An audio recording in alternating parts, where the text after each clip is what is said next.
আপনি যে বাবা ফেসবুকে ভিডিও দিয়েছে, যেই বুজুর্গ ইউটিউবে ভিডিও দিয়েছে যে আপনার সব সমস্যার সমাধান উনি করে দিতে পারে, বাবার তদবিরে সব সমস্যার সমাধান সম্ভব, স্বামী স্ত্রীর মিলন সম্ভব, প্রেমিকাকে পাওয়া সম্ভব, ব্যবসায় লাভ সম্ভব, বিদেশের ভিসা পাওয়া সম্ভব, আমেরিকার ভিসা পাওয়া সম্ভব, যে বাবা সব করে দিতে পারে তার সাথে এটা মিলাতে হবে।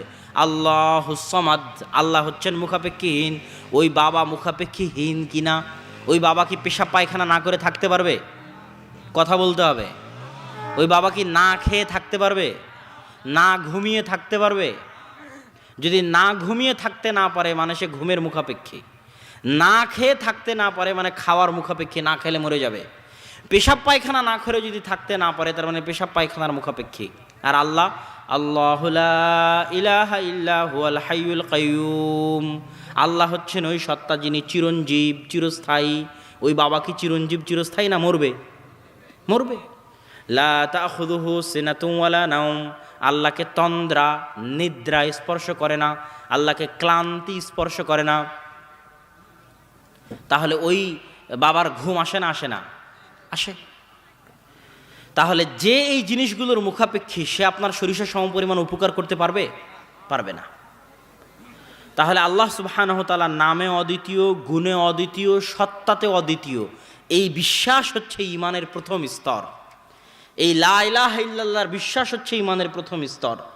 ঈমানের দ্বিতীয় স্তর বিশ্বাসের ক্ষেত্রে নবী রাসূলদের প্রতি ঈমান।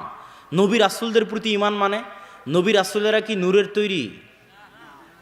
আপনারা কিভাবে না বলতেছেন? আপনাদের তো হ্যাঁ বলা উচিত যে নবী রাসূলেরা নূরের তৈরি। এখানে বেয়াদব আসছে কথা বলতে, এভাবে আপনাদের তো চিল্লিয়ে ওঠা উচিত। নবী রাসূলগণ আমাদের মতো মানুষ। কি জন্য আমাদের মতো মানুষ? আমি শিরোইল কলোনির মানুষকে যদি হেদায়েত করতে চাই, ওই নোয়াখালীর মানুষকে নিয়ে এসে কাজ হবে? কাজ হবে না। আমেরিকার মানুষকে নিয়ে এসে কাজ হবে? কথা বলতে হবে। আমেরিকার মানুষ ইংরেজিতে কথা বলবে, আপনি বাংলায় কথা বলবেন, দাওয়াত হবে? হবে না। শিরোইল কলোনির মানুষকে হেদায়েত করতে হলে শিরোইল কলোনির মধ্যে থেকে একটা মানুষকে বের করতে হবে, যাকে আমি দিন ধর্ম শিখিয়ে তারপরে পাঠাবো, সে তখন তাদের মধ্যে দাওয়াতি কাজ করবে। তো আল্লাহ সুবহানাহু ওয়া তাআলা হচ্ছেন হাকীমুন আলীম। তিনি মানুষকে হেদায়েত করবেন আর মানুষের মধ্যে পাঠাবেন ফেরেশতা। মানুষকে হেদায়েত করবেন আর পাঠাবেন এমন ব্যক্তি যার চাল চরিত্র মানুষের মতো নয়, তাহলে মানুষ শিখবে কি? কথা মনে হয় বুঝাতে পারিনি। যার চাল চরিত্র, যার স্বভাব মানুষের মতো, মানুষ তার কাছ থেকেই শিখতে পারবে। যে মানুষের মতো খায়, মানুষ তার কাছে শিখতে পারবে খেতে হয় কিভাবে। যে মানুষের মতো বিবাহ করে, মানুষ তার কাছে শিখতে পারবে যে বিবাহ করতে হয় কিভাবে। যে মানুষের মতো ব্যবসা করে, মানুষ শিখতে পারবে তার কাছে ব্যবসা করতে হয় কিভাবে। যে মানুষের মতো পেশাব পায়খানা করে, মানুষ তার কাছে শিখতে পারবে পেশাব পায়খানা করতে হয় কিভাবে। এই জন্য নবী পাঠাতে হবে মানুষের মতো। এই জন্য আল্লাহ যুগে যুগে নবী পাঠিয়েছেন আদমের সন্তান। আদম মাটির তৈরি, আদমের সন্তানেরাও মাটির তৈরি। মুহাম্মদ সাল্লাল্লাহু আলাইহি সাল্লামও কিসের তৈরি? মাটির তৈরি। আল্লাহ সুবহানাহু ওয়া তাআলা যুগে যুগে নবী রাসূল পাঠিয়েছেন মানুষের মতো। এই জন্য নবী রাসূলের মৃত্যু হয়। ইন্নাকা মাইয়িতুন ওয়া ইন্নাহুম মাইয়িতুন। সব আগের নবী দুনিয়া থেকে চলে গেছেন, আমাদের নবীও চলে গেছেন। তারা জীবিত আছেন কবরে, দুনিয়াতে নাই। বারজাখি জীবনে জীবিত আছেন, দুনিয়াতে জীবিত নাই। দুনিয়ার সাথে তাদের কোনো কানেকশন নাই। এই জন্য মুহাম্মদ সাল্লাল্লাহু আলাইহি ওয়াসাল্লামের মৃত্যুর পরে কোনো সাহাবী, না আবু বকর, না ওমর, না উসমান, না আলী, কোনো সাহাবী, না আয়েশা রাদিয়াল্লাহু তাআলা আনহা, এতদিন আল্লাহর রাসূলের মৃত্যুর পরে আবু বকর রাদিয়াল্লাহু তাআলা আনহুর 2 বছর, ওমর রাদিয়াল্লাহু তাআলা আনহুর 10 বছর, প্রায় 12 বছর আয়েশা রাদিয়াল্লাহু তাআলা আনহা ওই ঘরেই থেকেছেন যেই ঘরে আল্লাহ রাসূলের কবর হয়েছে, মাটি হয়েছে। কেননা আল্লাহ রাসূলের কবর মাটি আয়েশা রাদিয়াল্লাহু তাআলা আনহার ঘরেই হয়েছে। তাহলে টানা 12 বছর ওখানে থেকেছেন। যখন ওমর রাদিয়াল্লাহু তাআলা আনহুর মৃত্যু হলো, ওমর রাদিয়াল্লাহু তাআলা আনহুকে মাটি দেওয়া হলো, তখন উনি আর ওখানে থাকেননি। তাহলে এতদিন উনি আল্লাহ রাসূলের কবরের পাশে থাকলেন, আল্লাহ রাসূলের যে ঘরে দাফন হয়েছে ওখানে থাকলেন। কেউ দেখাতে পারবে না যে একটা দিন আয়েশা রাদিয়াল্লাহু তাআলা আনহা আল্লাহ রাসূলের সাথে কথা বলেছেন, আল্লাহ রাসূলের উসিলা দিয়ে কিছু চেয়েছেন, আল্লাহ রাসূলের কবরের দিকে সিজদা দিয়েছেন, আল্লাহ রাসূলের কবরের কাছে হাত পেতে কিছু চেয়েছেন, আল্লাহ রাসূলকে কিছু বলেছেন যে আপনি একটু আল্লাহকে বলেন এটা করে দেওয়ার জন্য। এরকম কোনো নজির, কোনো উদাহরণ পৃথিবীর ইতিহাসের কেউ দিয়ে দিতে পারবে না। জাল, জয়ীফ, মিথ্যা, ভণ্ড কোনো উদাহরণ নাই। তার মানে আয়েশা রাদিয়াল্লাহু তাআলা আনহা দোয়া করতেন কার কাছে? সিজদা করতেন কার কাছে? আল্লাহর কাছে।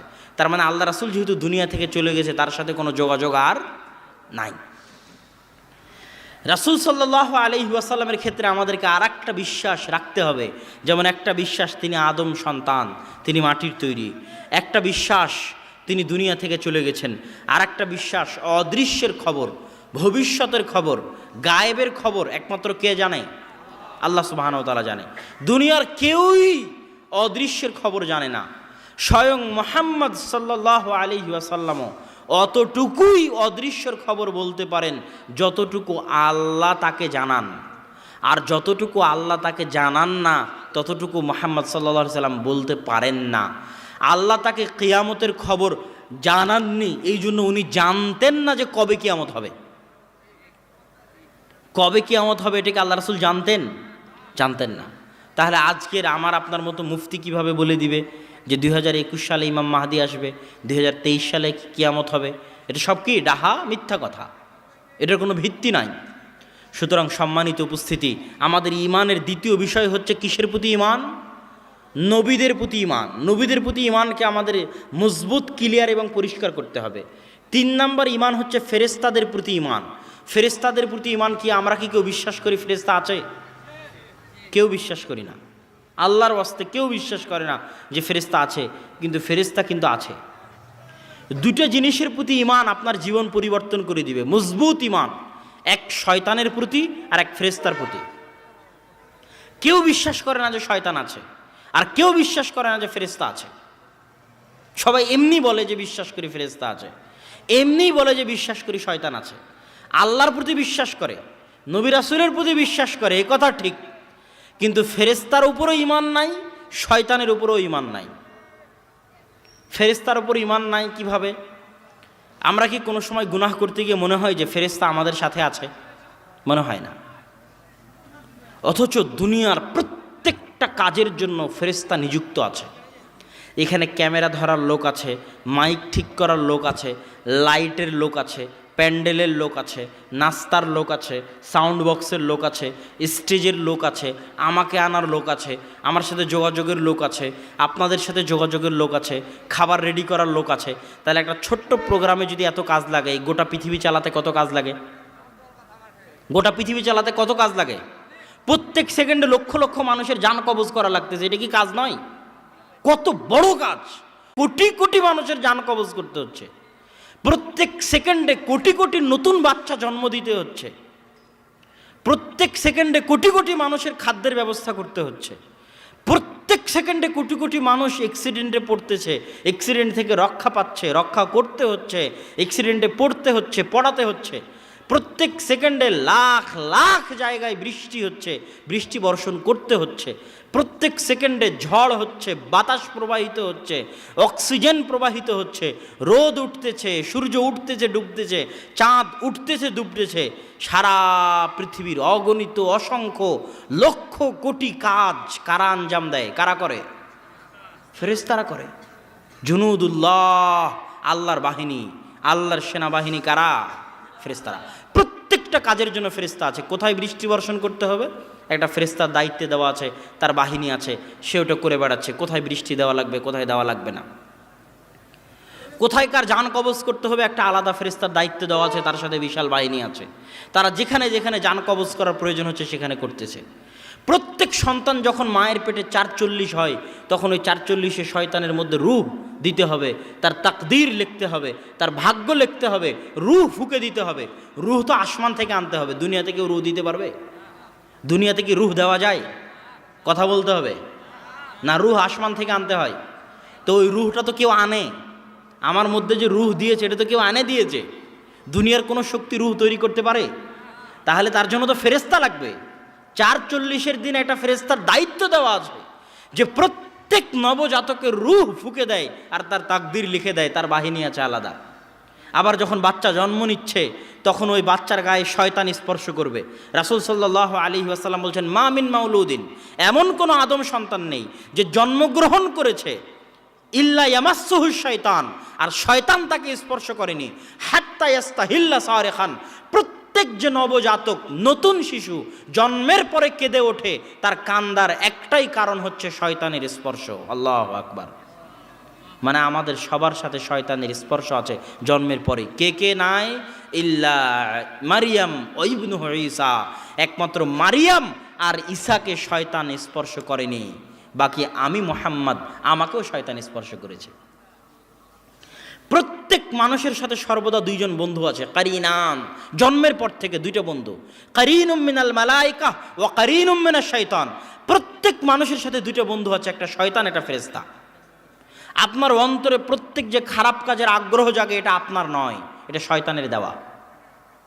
যেমন আপনার বউ আপনাকে কুমন্ত্রণা দেয় যে আপনার মা না এটা করলো, আপনার বোন না এটা করলো, দেখেন তো এটা খোঁজ নেন তো এটার কী অবস্থা, এটা কিন্তু আপনার মধ্যে ছিল না, আপনার বউ দিল। তো প্রত্যেক আপনার অন্তরে যে খারাপ কাজের আগ্রহ জাগে, এটা আপনার অন্তরে কে দেয়? কথা বলতে হবে, কে দেয়? শয়তান দেয়। শয়তান বাস্তবে আছে, রিয়ালে আছে, কথায় কথায়, পদে পদে। কোরআন খুলবেন আর শয়তান বের হবে, কোরআন খুলবেন আর শয়তান বের হবে। কোরআনের পাতায় পাতায় শয়তানের কথা বলা আছে, ইন্না শাইতানা লাকুম আদুউম মুবিন, তোমাদের সবচেয়ে বড় শত্রু, তোমাদের মহান শত্রু, যে তোমার জমি চুরি করে নিয়েছে, জমি জোর করে দখল করেছে ও নয়, যে তোমার 10 টাকা মেরে খেয়েছে ও নয়, যে তোমার ভোট চুরি করেছে ও নয়, যে তোমার ক্ষমতা দখল করেছে ও নয়, যে তোমার পদ দখল করেছে ও নয়, যে তোমার টাকা মেরে খেয়েছে ও নয়, যে তোমার গীবত করে ও নয়, যে তোমার নামে অপবাদ দেয় ও নয়। তোমার সবচেয়ে বড় শত্রু হচ্ছে শয়তান, যে তোমাকে আল্লাহর রাস্তা থেকে দূরে সরিয়ে নেয়। পুরো কোরআন খোলেন, প্রত্যেক পৃষ্ঠায় পৃষ্ঠায় আল্লাহ বলেছে সবচেয়ে বড় শত্রু হচ্ছে শয়তান। ফজরের সময় যখন আপনি ঘুমিয়ে থাকেন, তখন শয়তান আপনার কাঁধের কাছে এসে 3টে গিট দেয় আর আপনাকে বলে, নাম নাম ইন্নাল লাইলা তাবিলা, ঘুমাও, রাত অনেক লম্বা। তাহলে আপনি ফজরে ঘুমাচ্ছেন কার কারণে বলেন তো? শয়তানের কারণে। আপনি মনে করছেন আপনাকে মজা লাগতেছে, আরাম লাগতেছে, কিন্তু না, এটা আপনাকে লাগাচ্ছে, অনুভব করাচ্ছে কে? শয়তান। তাহলে আমি বলেছি 2টে জিনিসের প্রতি ঈমান মানুষের নাই। এই 2টে জিনিসের প্রতি ঈমান থাকলে মানুষ পথভ্রষ্ট হতো না। একটা শয়তানের প্রতি ঈমান, আর একটা ফেরেশতার প্রতি ঈমান, যে 24 ঘন্টা আপনার সাথে ফেরেশতা আছে এবং সারা পৃথিবীর সব কাজ ফেরেশতা দ্বারা পরিচালিত হচ্ছে, আল্লাহ সুবহানাহু ওয়া তাআলা পরিচালিত করছেন। আমাদের 4 নাম্বার যে বিষয়, সেটা হচ্ছে আসমানি কিতাবের প্রতি ঈমান। 5 নাম্বার বিষয় পরকালের প্রতি ঈমান। এই পরকালের প্রতি ঈমান, এটাই হচ্ছে ইসলামের সবচেয়ে বড় মৌলিক জিনিস, যেটা দুনিয়ার 90% মানুষ মানতে চায় না, আমি আপনিও মানতে চাই না। পরকালের প্রতি ঈমান।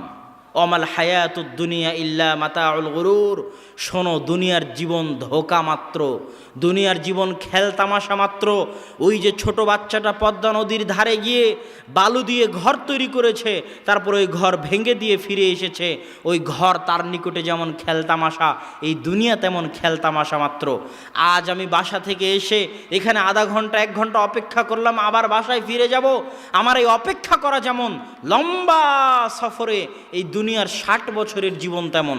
আপনি ঢাকায় গেলেন, ঢাকা থেকে আবার রাজশাহী ফিরবেন, ঢাকায় গিয়ে 1 দিন 2 দিন থাকা যেমন বিশাল লম্বা সফরে, 60 বছরের দুনিয়ায় থাকা তেমন।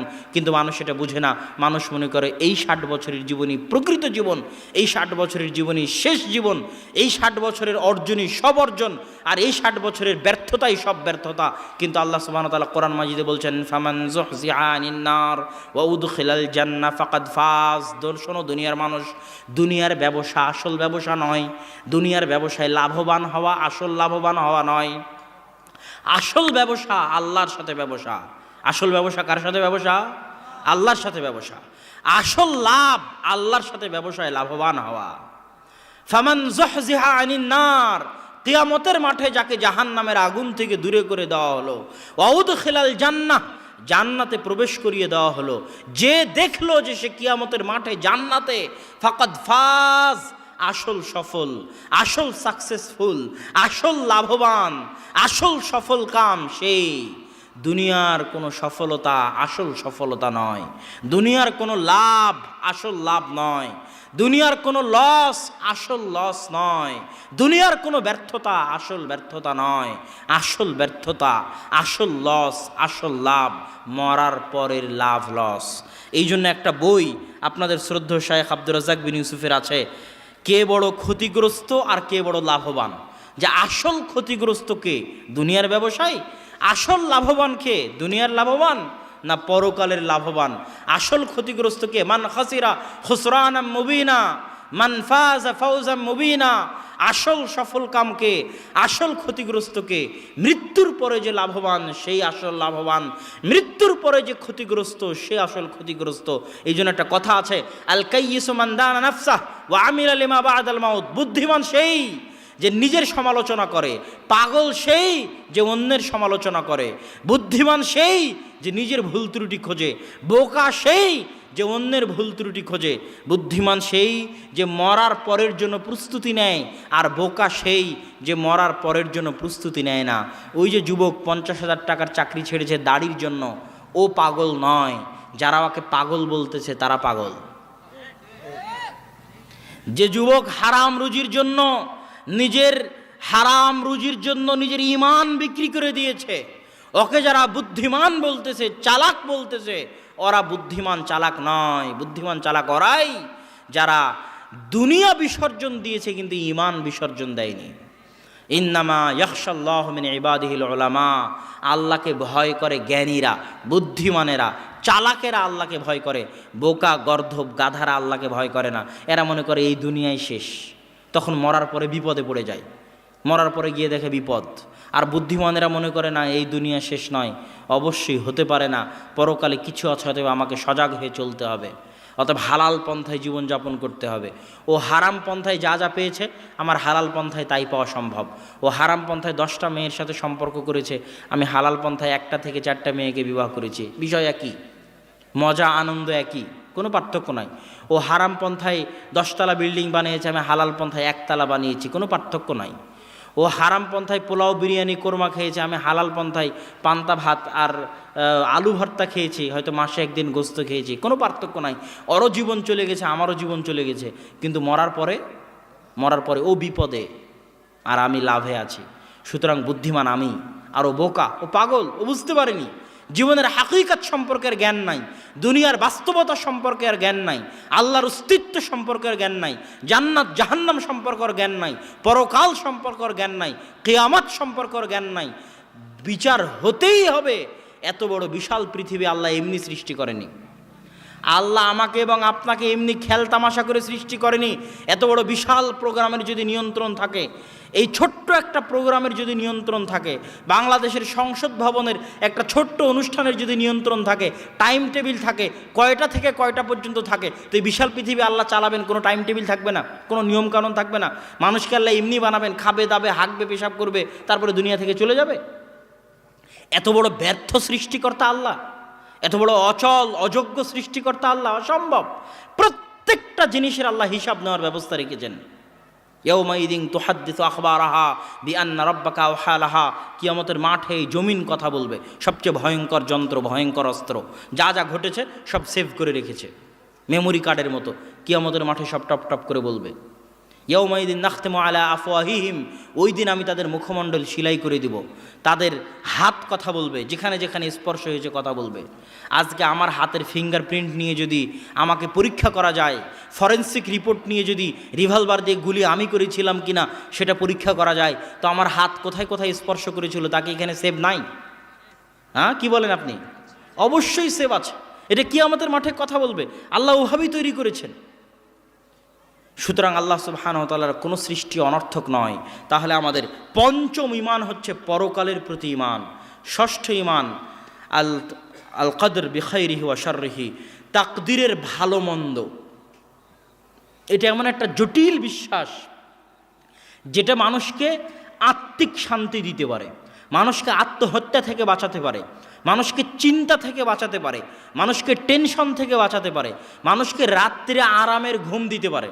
আপনি রাত্রে আরামে ঘুম পেতে চান, টেনশন মুক্ত থাকতে চান, চিন্তা দুশ্চিন্তা মুক্ত থাকতে চান, কোনোদিন যাতে আপনাকে আত্মহত্যা করা না লাগে সেটা ভাবতে চান, কোনোদিন যাতে আফসোস করা না লাগে সেটা পেতে চান, তাহলে আপনাকে কিসের উপর বিশ্বাস রাখতে হবে? তাকদীরের প্রতি বিশ্বাস রাখতে হবে। তাকদীরের প্রতি বিশ্বাস ছাড়া মানুষ চলতে পারবে না। মানুষ দুর্বল। ইন্নাল ইনসানা খুলিকা হালুআ, দুর্বল করে সৃষ্টি করা হয়েছে। আর তাকদীরের উপর বিশ্বাস এমন জটিল, এমন কঠিন, যেটার প্রতি বিশ্বাস ছাড়া উহুদ পাহাড়ের সমান স্বর্ণও যদি কেউ দান করে, আর ওই দান আল্লাহর দরবারে কবুল হবে না, হবে না, হবে না। আর করোনা ভাইরাসের মধ্যে মানুষের তাকদীরের প্রতি বিশ্বাস দুর্বল হয়ে গেছিল, হয়নি? না জোরে ঠিক বলছেন না, যে না ভুল বললাম? যার করোনা হয়েছে ওর হাতের সাথে হাত লাগালে আমারও করোনা। হ্যাঁ, আল্লাহ বলে কিছুই নাই। আল মুহয়ি ওয়াল মুমিত, জীবন দানকারী আর মৃত্যু দানকারী কে? করোনা দিয়েও বাঁচিয়ে রাখতে পারেন কে? করোনা না দিয়েও মৃত্যু দিতে পারেন কে? আল্লাহ।